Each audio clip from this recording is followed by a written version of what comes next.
Welcome to the Technical Feature Enablement video for the new Trust Center. This feature is now in public preview as of the 2025 08.1.0 release, also known as the 2025 summer release. This video reflects OneTrust's current expectations for product capabilities, but dates and features may be subject to change and should not be relied upon when making purchasing decisions. Let's get started. The Trust Center is a flexible, user-facing platform component that allows organizations to deploy and manage a variety of privacy and trust-related interfaces in a single, customizable portal. Whether you need to collect customer preferences, handle privacy requests, or provide transparency about data practices, the Trust Center is designed to meet these needs. It is brandable and can be localized to match your organization's requirements, with the ability to embed seamlessly into your web properties. But why are we releasing this feature? The Trust Center consolidates multiple consumer-facing portals, such as the DSAR portal and the Consent Preference Center, into a single, seamless experience. This reduces complexity for administrators and provides your customers or consumers with a unified, intuitive interface to manage their privacy preferences, submit requests, and access information about their data. Additionally, the new Trust Center has better web content accessibility guideline conformance and better language support, helping you reach a wider audience. Over time, the Trust Center will become the public face of your organization's data transparency and trust initiatives, supporting deeper customization and integration with other OneTrust modules. Before we go through the technical demo, let's cover the caveats and prerequisites. First, because this is still a preview feature, the Trust Center must be manually enabled in your OneTrust tenant. Admin permissions are required to configure and publish Trust Centers. Additionally, configurability in the Trust Center can be limited to roles, meaning the consent admins can make changes to consent sections and DSAR admins can make changes to the DSAR sections. Access to Trust Center does require CMP or privacy automation, specifically DSAR licensing.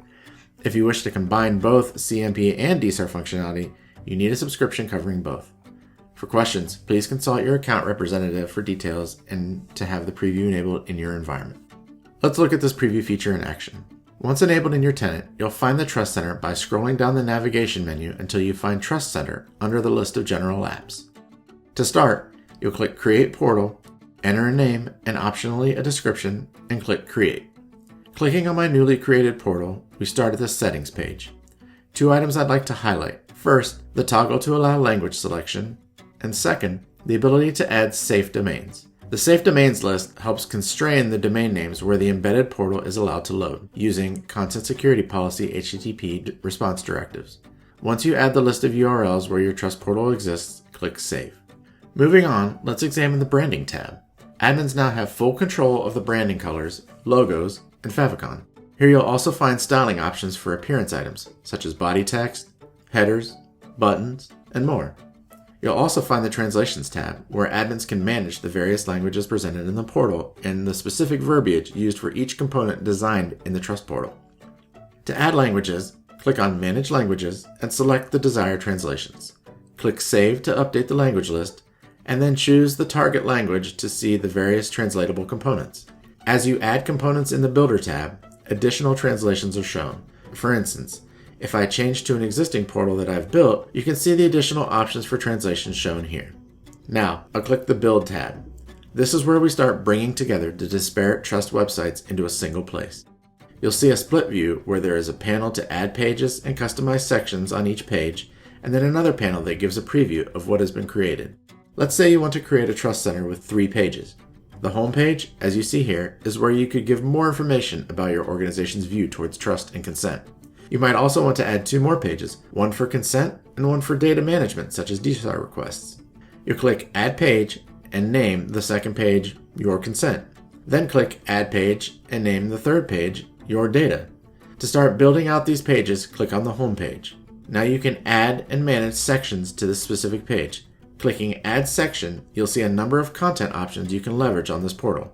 You'll add a hero section, enter the title and a logo icon, and click Save to save those changes in the builder. As a builder, the next step would be to continue adding and editing more sections for this page, such as block text, section headers, FAQs, and more. You can also navigate back to the list of pages and begin editing another page. Once all the pages are complete and saved, you click the Publish button to make the Trust portal live and publicly viewable. The modal that displays provides the link to the live Trust portal so you can test it. One callout I'd like to make is that a Trust Center portal is publicly viewable by default once published. Some sections, such as Hero, headers, quotes, and text do not require the customer's identity and therefore are viewable if the page does not contain login-related sections. Conversely, if you choose consent preferences or privacy requests, those content sections require the consumer's identity and therefore require us to authenticate the consumer before they can see those pages in the Trust portal. For brevity, let me show you what this looks like by flipping to a Trust Center that I've already created. Here you can see my 3 pages, the information-only homepage, a consent preference page, and a data request page. On each page, I've added multiple sections. However, what if you wanted to embed a Trust portal into an existing web property at your organization? A better way to do this is to create a single-page Trust portal with no navigation. In this portal that I've already configured, note that I've combined a hero section, FAQ, and both consent and request elements into a single page. This means in order for the consumer to see this content, they would first need to authenticate, either in the portal directly or via a magic link. To preview a portal that you've already published, you'll go back to the list of Trust portals and click the link icon to copy the URL to your clipboard. To demonstrate this, I'll paste this into a new browser tab or window and authenticate myself as a user. In this example, you can see my consent purposes and preferences and any request I have open. If I change anything, such as changing my consent preference to monthly, these changes are saved automatically.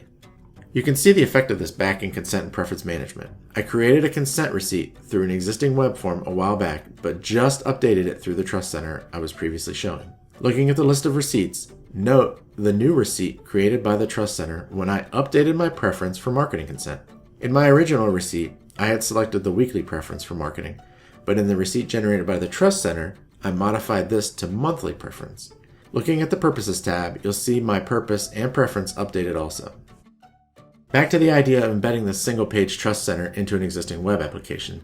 There are 2 steps required after publishing the Trust Center portal with the correct safe domains list. First, you need to copy a script tag to the bottom of the HTML for the web page where you embed the Trust Center portal. Second, you insert the placeholder tag where you would like the Trust Center portal to appear in your web application. Note that you need to do some value replacements using the portal link you copied from the list of Trust Center portals, the tenant ID, portal ID, and blob URL. You'll also need to refer to our developer documentation at developer.onetrust.com to get the worker URL and JavaScript script source URL appropriate for your environment. The great part about this setup is that once the Trust portal is embedded correctly in your web application, Trust admins can edit the portal content and appearance in OneTrust without having to make any changes to the web application code. To illustrate this, I've got a very basic HTML page with minimal styling. In the source code, you can see I've embedded the script tag and the placeholder tag. If I view this page live, it asks me to authenticate with my email address. Once I enter my email address and the token I receive in my email, I'm shown the Trust Center portal embedded in this fictional website. Thank you for watching this video about the new Trust Center feature for OneTrust. We hope it was helpful and informative. Please see additional videos on my OneTrust covering the new features in other product areas. If you want more details about the 2025 summer release or what's going on with the product, please be sure to check out the OneTrust Talks Tech podcast.